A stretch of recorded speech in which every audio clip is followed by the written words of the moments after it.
conciencia divina se ha enfatizado el término de la Trinidad.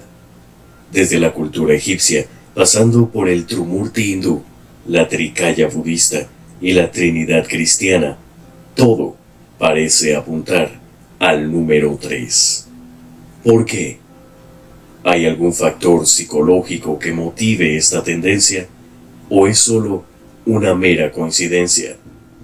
Hoy te mostraré el poder del 3 y el factor oculto que permite que esta Trinidad pueda manifestarse en nuestra realidad. Este video estará llenísimo de datos muy interesantes, datos que solo la gente que sigue este canal puede comprender, porque requiere de cierto nivel de comprensión expansiva. Por eso quiero mostrártelo, ya que sé que me vas a comprender e incluso sacar conclusiones muchísimo mejores que las mías. Edward Edinger y Carl Jung, dos genios que hablaron de este tema en dos ensayos distintos, uno llamado Un acercamiento psicológico al dogma de la Trinidad y el otro Trinidad y Cuaternidad. En síntesis, ambos autores llegan a la conclusión de que pensar en una Trinidad es tan intrínseco en la vida como el impulso de amamantar a un bebé. Son arquetipos entretejidos en la tela del universo, arquetipos a los que tendemos a seguir de forma natural. Pero eso no contesta a la pregunta del por qué de manera instintiva relacionamos la divinidad con el número 3. Intentaré contestar a esta pregunta volviendo a la cita de Carl Jung sobre la filosofía griega y cómo ésta juega un punto clave en la historia de la Trinidad como plano espiritual para muchas culturas. Jung menciona al filósofo y matemático Pitágoras y su estudio especulativo sobre el significado de los números. Aquí viene lo interesante, así que quédate conmigo. Según Pitágoras, el número 1 representa la unidad. Es el número del cual todos los demás números surgen y en el que las cualidades de los números pares e impares convergen en una sola unidad. Pitágoras miraba el 1 como la mayoría de las religiones ven a su divinidad más grande.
Una unidad donde convergen los opuestos y se comportan como un todo. Pero aquí viene el problema. Cuando hay una unidad, no puede existir par e impar, luz y obscuridad, bondad o maldad. Así que aquí es donde Pitágoras llegó a concebir que en realidad el número 2 es el verdadero primer número. Y es que es con el 2 que la separación y la multiplicación comienzan, lo cual a su vez hace que sea posible contar. Antes del 2 no existe el concepto de números en general. Antes de la oscuridad no podría haber luz o viceversa. Sin embargo, con el número 2 nace una especie de tensión. Con el número 1 no hay una unidad, pero el 2, que le podríamos llamar el otro,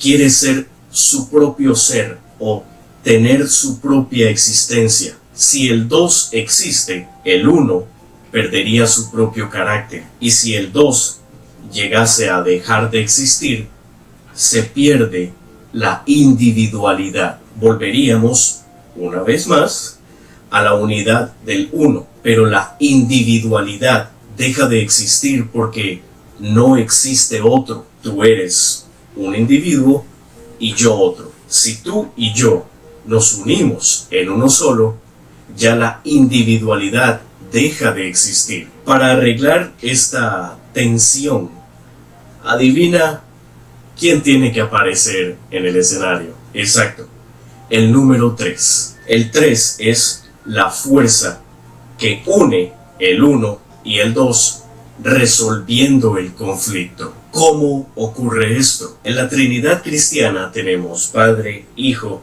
y Espíritu Santo. 3 componentes que se creen uno solo, pero que poseen al mismo tiempo una individualidad propia. Pitágoras establece que la unidad del 1 es explicada por el 3. Una unidad solo puede ser una si hay 2 cosas unidas por una tercera fuerza. Lo mismo aplica en el yin y el yang. El taoísmo establece que el yin y el yang es caos y orden. Orden siendo el 1, caos el 2 y el Tao, que sería el 3. El Tao es un flujo que nunca se detiene, un poder o energía que ha fluido y que fluye desde siempre. Esta tercera fuerza mística se le conoce también como Chi o Ki. Y en el cristianismo podríamos hablar del mismo Espíritu Santo, una fuerza poderosa que sostiene a la Trinidad como una sola unidad. En la Cábala vemos la triada superior, Keter siendo la unidad del todo, la cual a su vez se divide en Chokma, que es sabiduría, y Binah, que es conocimiento. Chokma es 1, Binah es 2, y ambos se unen a Keter, que es el 1 absoluto. Pero bueno, aquí es donde viene lo que nos vuela la cabeza, ya que necesitamos bajar toda esa Trinidad a un plano distinto, o sea, a uno de tercera dimensión.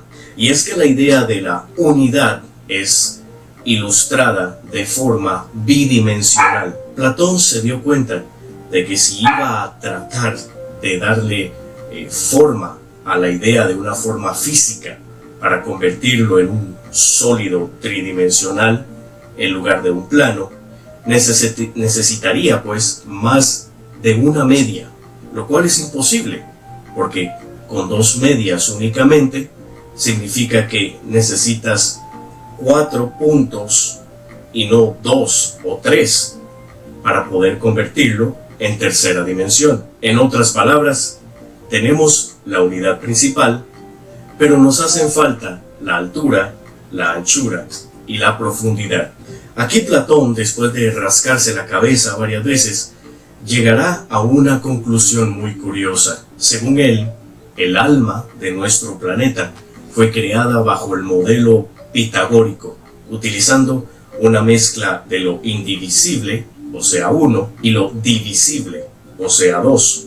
Estas 2 naturalezas fueron unidas por un medio, uno que participó en la unión de estas dos naturalezas. Pero este tercer componente poseía a su vez una cuarta fuerza, una que hace que ambos mundos, el divisible y el indivisible, fueran simultánea y paradójicamente diferentes. Una vez más, la triple idea de la unidad en el mundo físico toma forma cuádruple. ¿Por qué pasa esto? O más importante aún, ¿qué tiene que ver todo esto con la Trinidad? Volviendo a Young y Edinger, ambos están de acuerdo con un punto muy importante. El 3 representa perfección y el 4 integridad. ¿Qué rayos significa esto? Hay varias ideas universales que nos ayudan a comprender esta premisa. Los 4 elementos naturales, los 4 puntos cardinales, las 4 estaciones,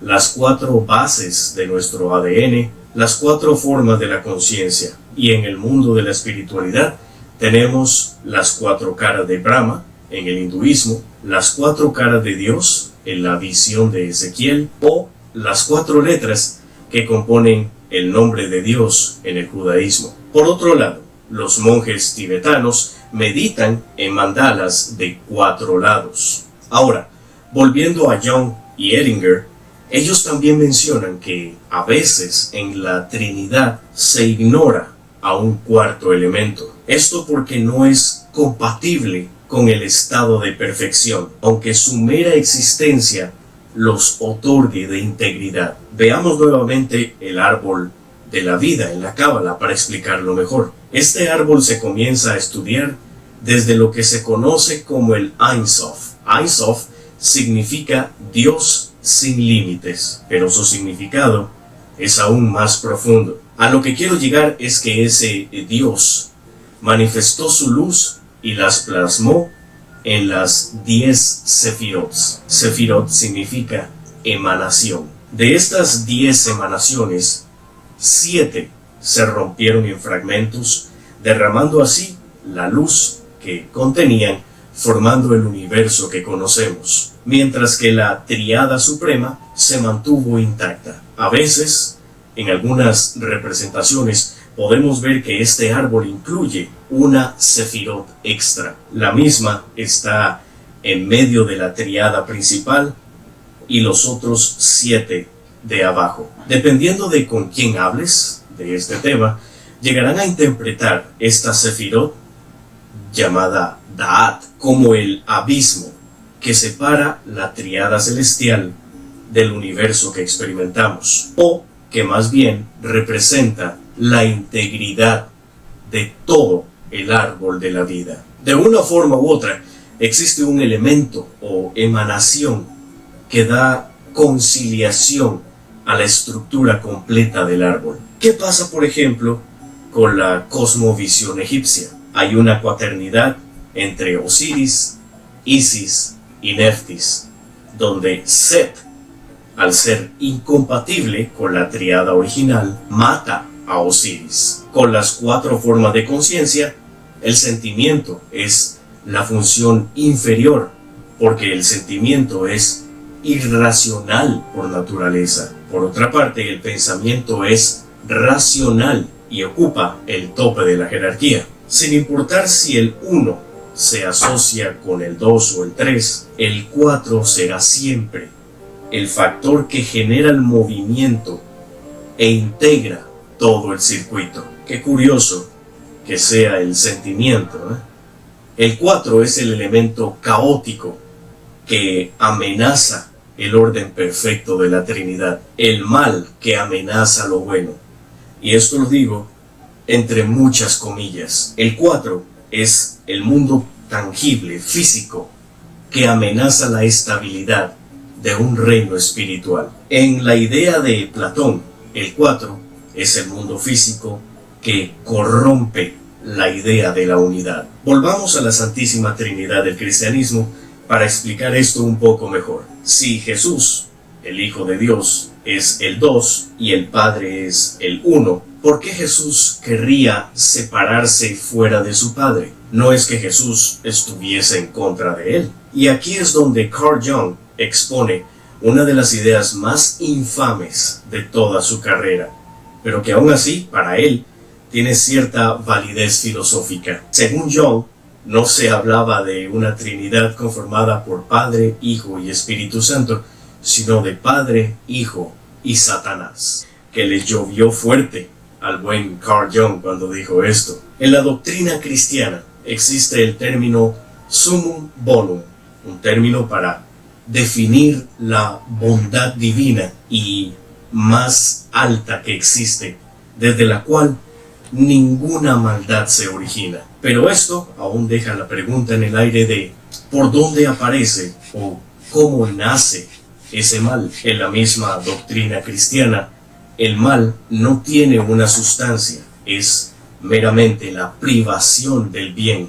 Aún así, hay que entender el mal desde una perspectiva más profunda, sin la necesidad de etiquetarlo como algo horrible, sino más bien como el caos desde donde nace la creación. Miremoslo de esta manera. La Trinidad cristiana es masculina, Padre, Hijo y Espíritu Santo. Pero, ¿dónde está el factor femenino? No podemos ignorar este factor cuando ya le dimos campo a la dualidad al introducir el 2 en la ecuación. La energía femenina puede surgir desde dos aristas diferentes. Una es desde el caos, como lo podríamos ver en el Tao, en el cual se toma como el útero, desde donde nace el comienzo del tiempo. Ahora, no malentiendas el caos como la maldad. No estoy diciendo que la energía masculina es buena y la femenina es mala.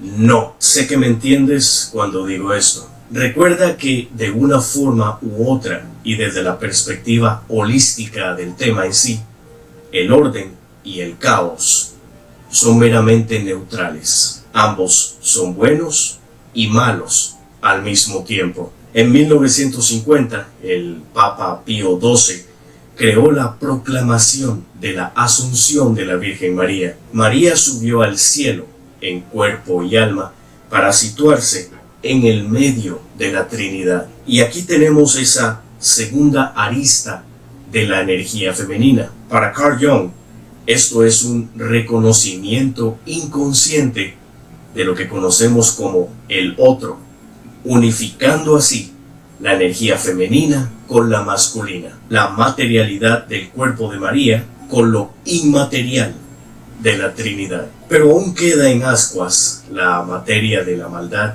y aquí es donde se podría suponer que si Dios es la única unidad verdadera, va a conformar en sí todo lo que es, sea esto bueno o malo. Absolutamente todo converge en Él. Él es perfección e integridad en 2, 3 y 4. Y como último detalle, que estoy seguro que te volará la cabeza, te tengo esto. ¿Recuerdas las 4 letras que conforman el nombre de Dios? Una de esas letras se repite. Así que tenemos 3 letras representadas, pero 4 en total. O sea, perfección e integridad al mismo tiempo. ¿Y cuál es el símbolo más famoso de la cristiandad? La cruz, ¿cierto? Pues resulta que la cruz es también un símbolo de cuaternidad, la separación de la Trinidad alejada de la oscuridad del abismo, Da'at o mundo material, representada con los 3 puntos superiores, y el punto inferior representado por el 4, simbolizando la integridad del todo. Y aquí es donde todo llega a tener sentido: alto, bajo, ancho y profundo, formando un cubo en tercera dimensión, el cubo que nos mantiene en esta Matrix. Hasta la próxima.